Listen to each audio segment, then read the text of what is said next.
Madame, Monsieur, tout le plaisir est pour moi de vous retrouver tous, mais également toutes sur les antennes de la centrale radio et télévision pour le compte de votre magazine Exclusivité. Exclusivité, c'est ce magazine qui reçoit les différentes personnalités avec lesquelles on tente d'analyser les faits saillants d'actualité au niveau de la République démocratique du Congo, la province du Haut-Katanga, mais également la ville d'Likasi. Aujourd'hui, ce magazine a le privilège de recevoir pour vous les secrétaires exécutifs urbains du Parti du Peuple pour la Reconstruction et la démocratie PPRD ville d'Likasi. Monsieur Johnny Mukandabile, bonjour et bienvenue.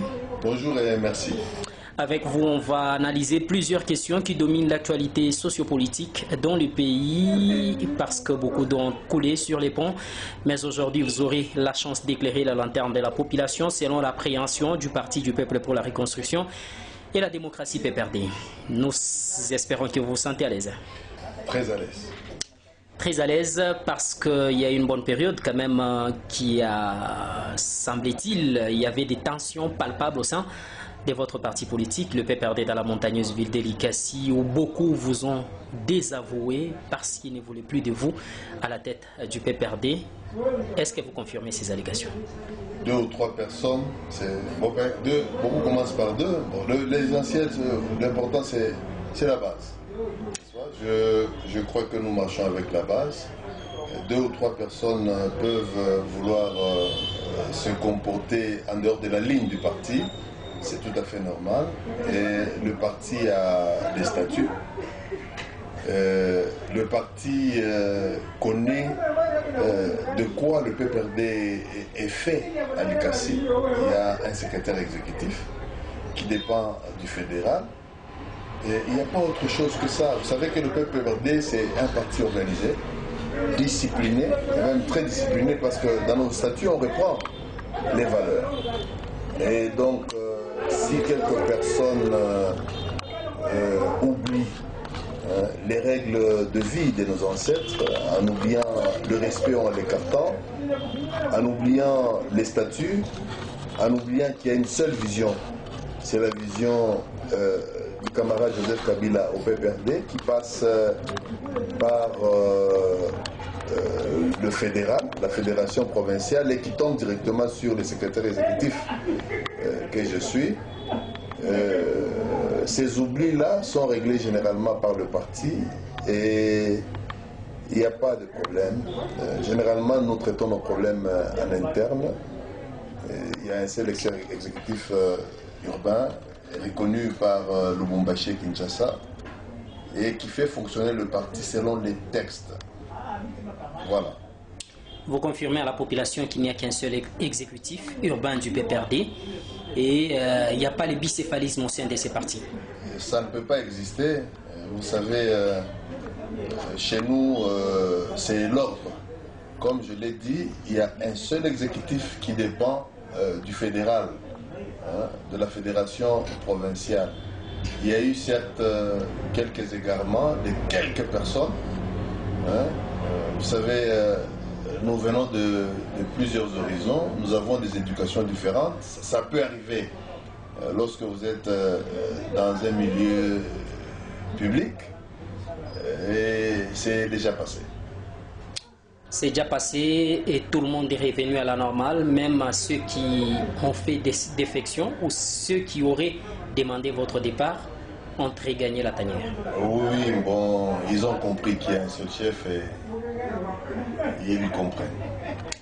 Merci beaucoup. L'actualité oblige en République démocratique du Congo. Monsieur Johnny Mukandabile, vous suivez l'actualité politique dans le pays, la gestion, la bonne gouvernance imposée par l'actuel régime, qui a reçu d'ailleurs les félicitations du chef de l'État lors du tout récent Conseil des ministres pour des loyaux services qu'ils sont en train de rendre à la nation avec un budget de 11 milliards de dollars.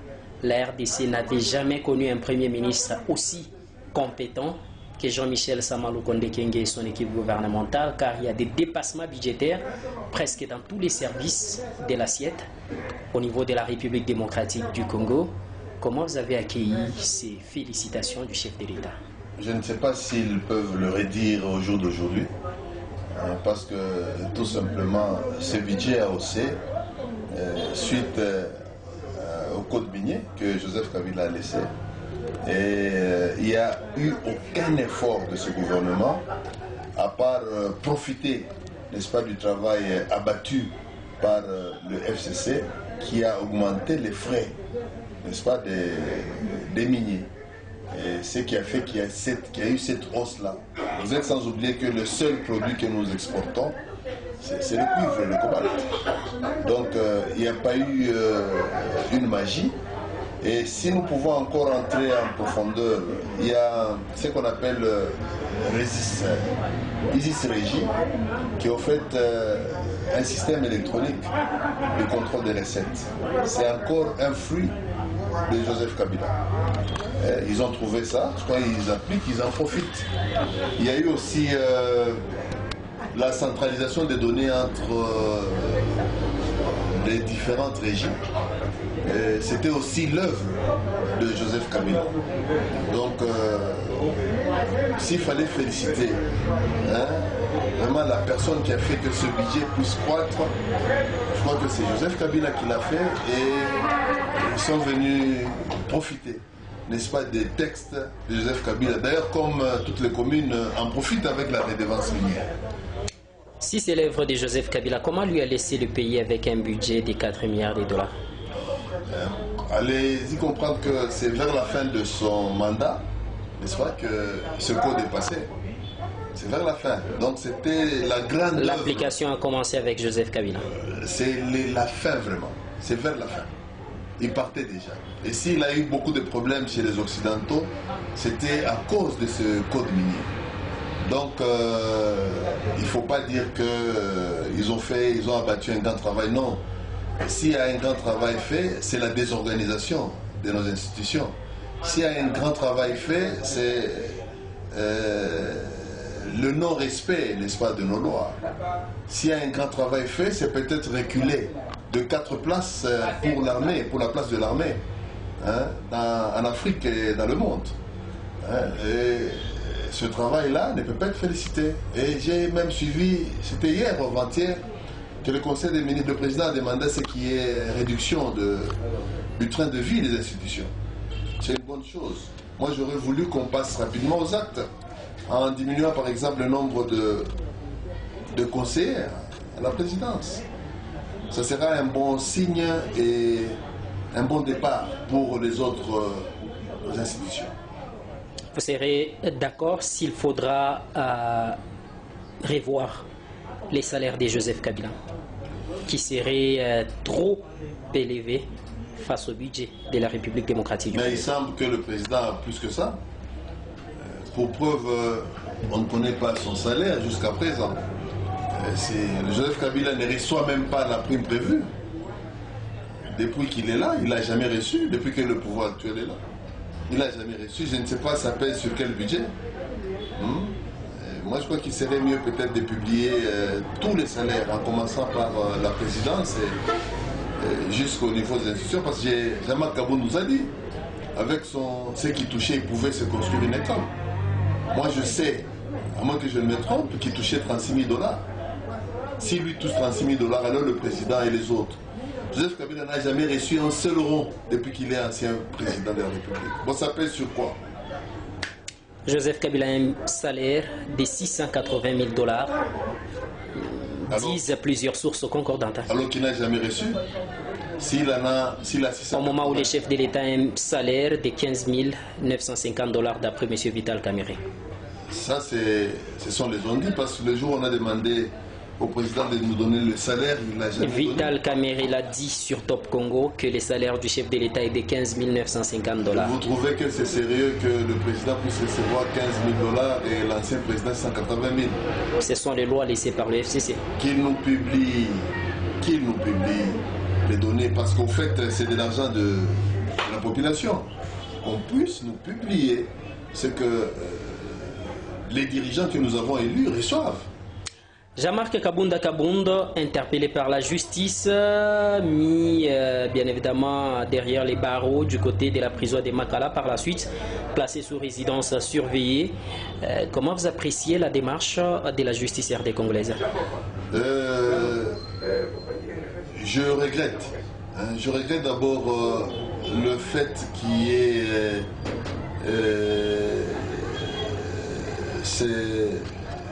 cette arrestation-là d'un député qui n'a fait que dire ce qu'il avait en tête.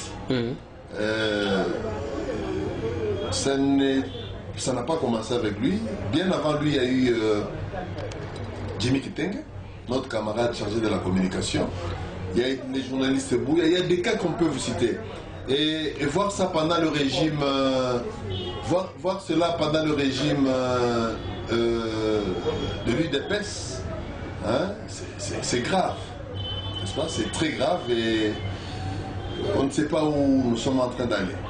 Lorsque la justice interpelle quelqu'un pour avoir porté des accusations trop dures à l'égard du pouvoir en place, comme quoi le pouvoir est en train de voler l'argent du pays et l'envoyer dans les paradis fiscaux, les pouvoirs actuels constituent un danger pour le pays, les pouvoirs actuels est constitué des incompétents et les pouvoirs actuels, c'est un pouvoir des jouisseurs.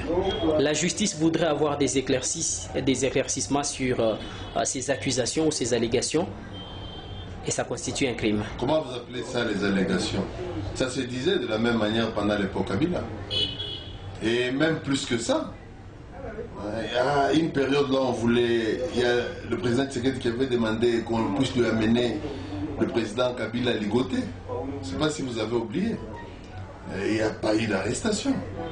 Il n'y a pas eu d'arrestation. Ça se fait toujours. Le fait que quelqu'un commet une infraction et n'est pas interpellé, vous pouvez aussi commettre la même infraction et vous attendre à ne pas être interpellé. Je ne sais pas. Ça devient une jurisprudence. Je ne sais pas où est l'infraction. Quand on dit jouisseur, ça c'est une infraction.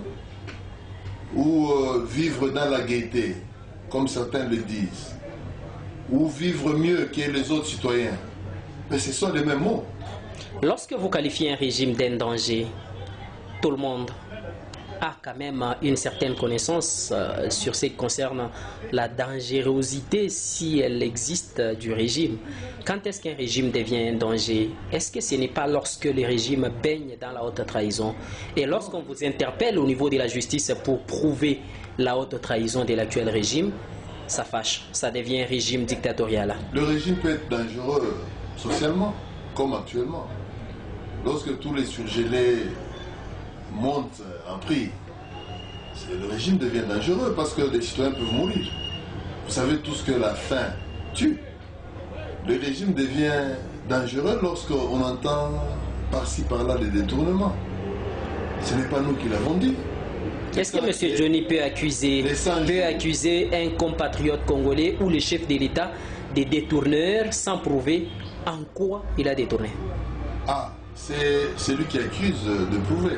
Alors lorsqu'on l'interpelle pour qu'il aille prouver, ça fâche M. Johnny. Moi je pense qu'on va l'écouter et qu'il va rentrer chez lui à la maison. Malheureusement il est cloîtré chez lui, vraiment cloîtré entre quatre murs. Hein? Est-ce qu'on ne peut pas le laisser et l'entendre, qu'il puisse prouver parce qu'il avait dit qu'il avait des preuves?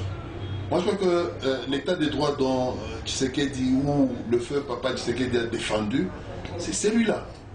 C'est aussi écouter les autres. Hein? Et quand on dit incompétent par exemple, ça c'est une injure.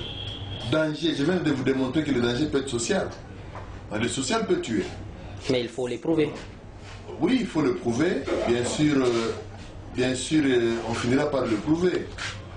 Lorsqu'on n'arrive pas à l'éprouver devant la justice RD congolaise, vous attendez à quelle décision de cette dernière? Nous espérons qu'ils vont faire un effort parce que beaucoup de décisions prises récemment n'ont pas satisfait les Congolais. Beaucoup. L'état des droits signifie que lorsqu'on interpelle un acteur politique, c'est un crime. L'état des droits aussi ne signifie pas que lorsqu'on prend Vital Kamerhe, on lui colle 57 millions de dollars, on constate que l'argent était réellement pris, mais il ressort de là innocent. C'est pas aussi ça l'état de droit. C'est qu'il y a quelque part un voleur. Nous attendons cet état de droit. Pourquoi vous avez l'impression que, ou vous donnez l'impression à la population de croire que si vous faites la politique, vous devenez intouchable? Ce n'est pas ce qu'on a dit. Même ceux qui font la politique peuvent être interpellés. Moi, je suis au PJ, non? Je peux être interpellé, mais il y a une petite procédure à suivre. Donc ça peut se faire aussi chez les politiciens. Quelle est cette procédure qui n'a pas été respectée? l'Assemblée. On a arrêté un député provincial, un député national qu'on a mis au Niouf, à Makal. Ça a levé ses immunités. Vous pouvez prouver cela. Parce que l'Assemblée nationale et les procureurs ont présenté les documents attestant la levée des immunités à M. Jean-Marc Kabonda au moment où il était en train d'être auditionné. Voilà la difficulté avec le temps de nos amis. On émet les documents comme on veut, même si les lois ne sont pas respectées. Quelle est cette loi qui a été Il fallait l'entendre. Il fallait l'entendre. On ne l'a pas fait. On peut entendre celui qui refuse de venir répondre à l'invitation. Il doit y avoir une autre solution. C'est quand même un honorable député, il fallait un peu de respect. Ce qui lui donne le droit de ne pas respecter, bien évidemment, l'invitation. Ce qui est bizarre, c'est que ce sont seulement les gens qui sont en conflit avec nos amis de l'autre côté, qui sont arrêtés, qui sont mappés. Hein, voyez-vous? Est-ce que c'est une valeur pour Jean-Marc Kabonda de chercher à qualifier l'actuel régime de tous les noms d'oiseaux au moment où il a déjà claqué la porte, où il a été exclu de ces régimes? Pourquoi il ne l'a pas fait au moment où il était au pouvoir ou aux affaires? Vous avez un nom d'oiseau. Moi, je n'ai suivi que des qualificatifs et qui peuvent s'expliquer. Moi, je crois que ce qui s'est dit... Comment vous expliquez l'argent qui va dans les paradis fiscaux? Ah, c'est à Jean-Marc Kabonda de nous expliquer. Mais quand même, les termes utilisés... Mais vous avez dit que vous pouvez les prouver. Non, lui il peut le prouver parce que c'est lui qui accuse de le prouver. Mais les mêmes mots qu'on a entendus chez Jean-Marc Kabonda, on les a entendus chez Jimmy Kitenga. On les attend à longueur de journée sur les réseaux sociaux. Où serait Jimmy Kitenga? Justeur et tout ça. Bon, Jimmy Kitenga est à Makala aussi. Mais il y en a d'autres qui continuent. Il y en a qui continuent. Il ne faudrait pas que chaque fois qu'on utilise un mot qui froisse un peu le pouvoir, qu'on arrête, qu'on arrête de nous museler. Il faut qu'on arrête. La démocratie, c'est aussi ça. Joseph Kabila a fait un pas. Moi, je crois que le fils de Tshisekedi pouvait faire plus que ça. Apparemment, il veut bien faire. Mais l'entourage n'est pas bon. L'entourage n'est pas bon. J'ai suivi hier un ancien de l'UDPS qui condamnait les arrestations au niveau de l'ANER parce qu'officiellement, l'ANER n'a pas de cachot comme le président l'avait dit. Il a parlé de ça. C'est que pour lui, ce sont les structures de l'État, les bureaux qui enfreignent la loi. Qui a été arrêté à l'ANER? Jimmy Kitenga est passé par l'État à l'ANER, non? Ça s'appelle l'arrestation ou bien l'information ou les renseignements qu'il est censé fournir au service des renseignements? Des 10 jours. Peu importe le temps. Il dormait où? Dans le bureau. Il y a un hôtel à l'ANER. Le président veut fermer tous les cachots à l'ANER. Pour des raisons de sécurité, est-ce qu'il n'y a pas lieu qu'il aille informer l'Agence nationale de renseignement? Si seulement celui-ci aurait des informations qui porteraient atteinte à la sûreté de l'État, quoi de plus normal que de l'inviter à répondre ou à renseigner ces services qui est en charge d'éveiller à l'intégrité ou à la sûreté de l'État? Pour combien de jours? Vous savez qu'on ne peut pas mettre dans les geôles une personne pour 48 heures. Qu'est-ce qui vous prouve qu'il était dans les geôles? Parce qu'il n'était pas chez lui. Il était où? Quand on vous prend sur la route, on vous amène quelque part, on vous enferme. On peut dire que vous étiez où? On va dire que vous étiez arrêté, non? En tout cas, il n'avait pas ses libertés. Et ça finit par l'amener au parquet. Ou à la Cour de cassation, je ne sais pas qui il est, selon quelle loi. Je sais que c'est un agent de l'OCC. Comment il se retrouve à la Cour de cassation? Et de la Cour de cassation en prison. Pourquoi tout ça? Pourquoi? Moi, je suis né à l'époque UDPS. Je suis passé par l'UDPS. Donc l'UDPS encourage les injures proférées à l'égard des autorités ou les attaques proférées aux autorités sans les prouver juridiquement parlant. Je venais de vous dire les qualificatifs. Qu'on n'arrive pas à prouver. Mais il faut les prouver, mais il ne faut pas mapper les gens, il ne faut pas les mettre... Mais si vous n'arrivez pas à prouver vos accusations... Non, ça peut prendre du temps. Est-ce qu'il y avait crainte de la fuite des accusés? Non, on pouvait les ramener chez eux, les inviter demain ou après-demain. Voyez-vous, moi j'ai grandi dans cet espoir de voir ce Congo. Si je suis en politique, c'est à cause de ça. Je suis passé par l'UDPS, non? Toutes ces valeurs-là, les piliers de l'UDPS, c'est l'état de droit. Les piliers, ce sont les piliers, ce sont, je disais, État de droit, institution démocratique, mais c'est aussi le fédéralisme. Voyez-vous? C'est aussi le fédéralisme. Ça, ce sont les 3 piliers de l'UDPS original. Pour vous dire que ce qui se passe ici me fait pleurer. Je me demande, mes enfants vivront dans quelle société? Si l'UDPS en laquelle on avait l'espoir, même si l'UDPS Tshisekedi n'est pas cette UDPS que nous avons connue, ça nous fait mal. Donc après la première alternance, on devait avoir autre chose que tout ce que nous vivons actuellement. Les qualificatifs, oui, et le reste. Voilà. Pourquoi vous avez du mal à reconnaître les avancées significatives reconnues par la communauté internationale dans tous les domaines? Parce qu'il y a une délégation qui a accompagné Antony Blinken au niveau de la République démocratique du Congo, qui a reconnu des avancées dans le cadre de la lutte contre la corruption, les détournements des deniers publics et autres, mais aussi sur le plan du commerce extérieur, mais aussi dans les domaines de l'environnement et développement durable, l'amélioration du climat des affaires et autres.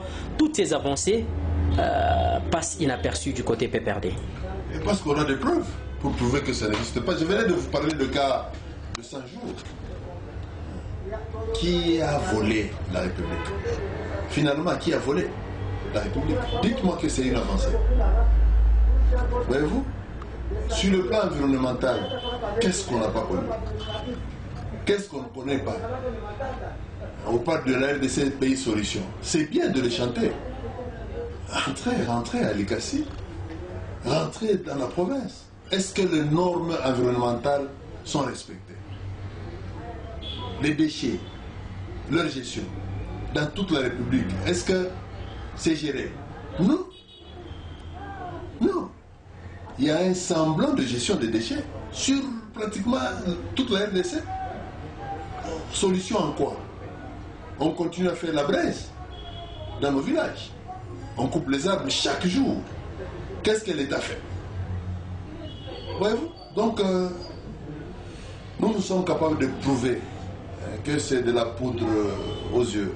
Il n'y a rien qui se fait. Et c'est pourquoi, avec amour, nous demandons à ce que nos amis puissent nous laisser la place. Et qu'au-delà de 2023, nous puissions revenir à la Constitution, nous puissions revenir à appliquer ces codes miniers, à améliorer le budget avec des fruits dans la population, à arranger ce que nous avons commencé à arranger parce que la population est en train de pleurer, et pleurer durement. Face à cette situation ou aux avancées significatives reconnues par cette commission en provenance des États-Unis d'Amérique, il y a Antony Blinken qui est venu aussi en République démocratique du Congo suite à la diplomatie agissante de l'actuel régime. Quant à l'agression de la communauté ou du Rwanda dans la partie est de la République démocratique du Congo, au-delà de l'Organisation des Nations Unies qui a fini plutôt par reconnaître les Rwandais comme les principaux agresseurs de la RDC, il y a Antony Blinken qui est venu pour rappeler au respect de l'intégrité et la souveraineté de la République démocratique du Congo. Une action à saluer par le PPRD aussi, qui peut se dire aujourd'hui que la diplomatie ou les nombreux voyages ont servi à quelque chose. Vous savez, nous connaissons très bien ces gens plus que nos amis. Et qu'est-ce qu'il a dit? Il n'a pas cité énormément le Rwanda, Blinken. Il n'a pas cité. Il a dit qu'il y a des preuves accablantes qui démontrent la participation du Rwanda dans l'agression de la partie est. Mais pourquoi il a reconnu qu'il y avait le FDLR que le gouvernement entretenait, comme le Rwanda est en train de tenir le M23? Ça, ce sont les informations du Rwanda ou les accusations du Rwanda? Non, lui-même l'a dit, il parlait des deux parties. Mais il faut suivre le langage diplomatique. Ça veut dire qu'ils n'ont rien fait. N'oubliez pas que le Rwanda reste le soldat des États-Unis. Ça ne va pas changer parce que tout simplement, c'est qu'ils ont toujours eu l'habitude de faire, en train de se faire en RDC. Est-ce qu'il n'y a pas une diplomatie ou une victoire diplomatique? Non, il n'y en a pas. Comment vous l'expliquez? Il n'y en a pas. Et... Si les Nations Unies peuvent reconnaître les Rwandais comme principal agresseur de la RDC? Oui, c'était pour sauver la MONUSCO qui est en difficulté. Vous savez, même à l'époque de Lumumba, c'est avec les Nations Unies qu'on a eu du désordre ici. Donc nos amis doivent continuer à renforcer l'armée, à ne pas espérer quelque chose chez les Américains. et à les éviter le plus possible parce que nous avons entendu qu'ils ont donné 25 millions pour les élections. Nous avons fait nos élections seuls. Et le pouvoir actuel doit aussi apprendre à faire les élections seuls parce qu'ils viendront imposer leur carte. Donc il n'y a rien eu, on ne peut rien attendre des États-Unis. La solution c'est au Congo. Et nous rappeler toujours de ce que vous avez dit. Prenez-vous en charge. L'armée a été à la 8e place, il faut faire avec. L'armée avait chassé le M23 en 2013. Ce n'est pas maintenant que l'armée va échouer. Voyez-vous? Donc il ne faut pas avoir ces faux espoirs-là. Il faut peut-être avoir l'aide des autres. Parce que le monde actuellement a beaucoup de puissances, de petites puissances. On peut espérer dans les autres, pas dans les Américains qui cherchent à sauver leur peau face à la Russie qui est en train de faire son avancée. Qu'est-ce que vous, FCC, avez comme proposition à faire à l'actuel régime pour en finir avec la guerre dans la partie Est? Parce que c'est plutôt une partie de la République démocratique du Congo qui est sous contrôle des rebelles du M23. Il faut d'abord que nos amis acceptent que cette guerre est le résultat de leur diplomatie. Donc il ne faut pas qu'on pense qu'il y a d'autres responsables. Ce sont eux qui ont créé cette guerre. Et s'il faut leur dire quelque chose, c'est qu'ils commencent par refaire l'unité dans le pays qu'ils ont déchiré pratiquement. Il faut refaire cette unité politique et des citoyens par de bonnes décisions. Pourquoi pas un dialogue? Parce que quand vous êtes divisé même dans une famille, l'ennemi trouve facilement les brèches pour entrer. Changer aussi de politique. Respecter les textes, parce que cette unité ne peut bien se concevoir que s'il y a le respect de la Constitution. Qu'on respecte la Constitution, qu'on trouve les points de divergence, qu'on les efface, de telle sorte qu'on puisse avoir le temps de se réunir, de parler, et ainsi remettre les esprits de tous les Congolais en un endroit, et commencer à utiliser l'argent avec objectivité. Pas acheter les palissades de 65 000 à 500 à 609 députés, non. Qu'on commence à utiliser avec responsabilité l'argent du pays. À dépenser par exemple pour les jeeps des militaires, pour les armes, parce que la période veut que le président et son entourage puissent travailler. Non, on ne peut pas travailler avec tout ce qui est comme fissure, avec le FCC, avec Vital Kamerhe, il faut que tout le monde soit uni. Et maintenant, essayer d'arranger l'utilisation de l'argent, je crois qu'on aura à finir avec cette rébellion, avec notre propre armée. On n'a pas besoin des Nations Unies ici. On accuse votre régime du FCC d'avoir permis l'infiltration de plusieurs éléments non originaires de la République au sein de nos FRDC. Il faut accuser alors la Constitution. Il faut accuser la Constitution. C'est la Constitution qui vous permettait de faire entrer les Rwandais, les Ougandais, les Burundais au sein de nos FRDC. Ce qu'on appelle infiltration, en fait, ce sont les figures rwandophones, je m'excuse. Et si vous relisez notre Constitution, vous allez voir que la Constitution a reconnu Congolais, tout celui qui était là depuis 1960. Malheureusement, il y avait ces figures. Est-ce qu'il faut parler de l'infiltration? Mais comment est-ce que nous, FCC, nous avons réussi à chasser le M23 avec les mêmes personnes qu'on est en train de soupçonner actuellement? C'est que le problème n'est pas là. Le problème, c'est que c'est la gestion de ceux qui sont là actuellement. Monsieur Johnny Mukandabile, on va finir avec les phénomènes Kanyama Kasese au niveau de la montagneuse ville de Likasi, en particulier la province du Grand Katanga ou l'espace Grand Katanga en général. Est-ce que vous confirmez à la population de la montagneuse ville de Likasi que ces phénomènes a bel et bien eu lieu dans cet espace? D'abord, nous dénonçons la manière dont nos frères congolais sont ramassés par-ci par-là à travers le pays. Au moment où nous avons vu Mzee, le créateur de Kanyama Kasese, prendre les jeunes ici sans problème, sans qu'il y ait des réclamations. Je crois qu'ils peuvent copier le modèle pour le faire. Maintenant, pour Lucassi, est-ce qu'on peut confirmer le phénomène? Moi, je peux même appeler à ce que ce phénomène ou cette opération puisse se faire. Mais le problème est celui-ci. Là, on amène les gens à Kanyamaka. Il y a encore de place. On ne peut pas amener toute la République là-bas. Oui, ce n'est pas la seule solution. Kanyamaka CC. On peut aussi s'occuper des jeunes sur place. Pour autre chose, le sport et autres. Quand les jeunes se retrouvent dans beaucoup de méfaits, quelque part, c'est parce que les jeunes ne sont pas occupés. Ce n'est pas la seule solution. Hein? Il y a beaucoup de chèques sur place. Et il faut apprendre à s'en occuper. Sinon, Kanyamaka sera rempli de beaucoup de gens, on ne saura pas les gérer. Il doit y avoir un problème hygiénique. Voyez-vous. Donc, à Likasi, nous savons que ce phénomène où l'opération Kanyamaka CC n'était pas, où la prise des chèques, c'était fait à une fois là, mais on ne l'a pas encore programmé. Ce qui a été fait, il semble qu'il y a eu un désordre au niveau de Kikoula et les gens ont profité de l'occasion pour parler de Kanyamaka CC. Mais au fait, le phénomène où l'opération n'est pas mauvaise. Hein. Et à cette opération-là, il faut en ajouter d'autres et chercher de quelle manière le faire sans frustrer la population. Parce que je vois les chèques en train de piller les tracts. Si j'en ai vu hier 2 ou 3, qu'est-ce qu'on en fait? La sécurité, c'est aussi la police. C'est aussi renforcer la police. Il n'y a pas que Kanyamaka CC. Hein? La sécurité, c'est aussi essayer de trouver de l'emploi pour les jeunes. La sécurité, c'est occuper les jeunes dans les activités pendant les vacances ici. La sécurité, c'est trouver un moyen de former les jeunes qui n'ont jamais eu la chance de recevoir une éducation à Likasi. Par exemple, il y a beaucoup de solutions. C'est toute une politique d'un gouvernement avec laquelle on peut résoudre ce problème.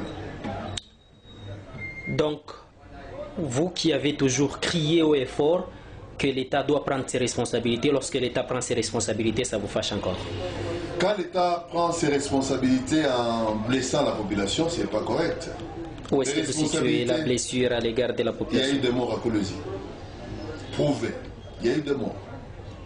D'abord des gens qui ont des familles et tout ça. Il y en a eu, moi je ne l'ai pas dit. Est-ce que ça ne serait pas une machination? Madame la gouverneure. Est-ce qu'il n'y aurait pas une machination à distance de ceux qui veulent couler les autorités en place au niveau du lot là-bas?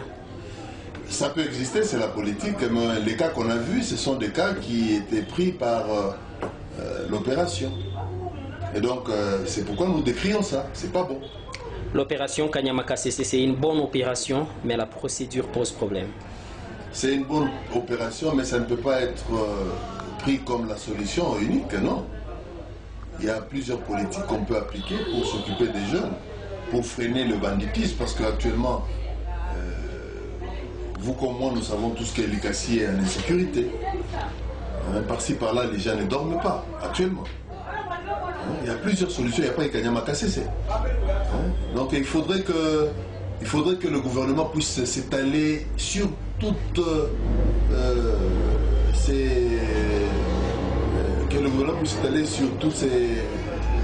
toutes ces stratégies-là pour arriver à une solution. Il n'y a pas que ça. Apparemment, c'est comme si c'était la seule solution. Non. On peut faire autre chose. Comme quoi? Former des jeunes, donner de l'emploi. Il n'y a pas de Kanyamaka CC, on peut trouver des solutions sur place. La RDC, imaginez tous les jeunes de la RDC les amener à Kanyamaka CC, mais ils seront inondés, non? Ça ne peut pas aller. Le gouvernement doit trouver d'autres solutions. C'est pourquoi ils sont là. Monsieur Johnny, nous sommes arrivés à la fin de cet entretien. Une question à laquelle vous attendiez que je puisse vous la poser, je n'ai pas eu à le faire. Vous y répondez en 30 secondes. Pour est-ce qu'il y a des questions à poser, vous vous êtes étalé presque sur tout. Ce que nous voulons dire, c'est que nos amis ne puissent pas prendre le pays comme un jeu. Pourquoi? Parce que l'RDC a connu 22 guerres ou 23 depuis son indépendance. Et donc, si on vous donne la responsabilité de gérer, il faut se rendre compte qu'on est dans la suite des Lumumba et les autres. Il faut prendre tout au sérieux. Il y a eu certes quelques égarements, mais nous demandons à ceux qui accompagnent le chef de bien le faire. parce qu'il ne peut pas être partout à la fois. Mais au chef aussi, de bien retracer sa vision. Parce que la RDC, c'est un pays qui a beaucoup souffert. Je vous disais que je suis en politique parce que à chaque fois j'espérais que ça allait changer. À chaque fois. Mais jusqu'à mon âge ici, les histoires traînent. Au moins quand on a fait le FCC, j'ai vu quand même de mes yeux une première alternance. Et j'espérais que les amis pouvaient faire mieux après. Malheureusement, nous sommes en train de retourner là où il y avait Mobutu. Ça me fait très mal. Et ça fait un appel que j'envoie chez tous les compatriotes qui changent de foi de camp comme un jeu pour les poches, pour leurs enfants et non pas pour le pays, de laisser et de comprendre qu'ils sont en train d'assister là à une destruction d'un grand pays pour lequel beaucoup se sont battus. Voilà. Monsieur Johnny Mukandabile, nous vous disons sincèrement merci. Merci aussi. Merci, chers téléspectateurs, d'avoir suivi cette émission en exclusivité sur les antennes de la Centrale Radio et Télévision. Les prochains numéros, c'est à bientôt.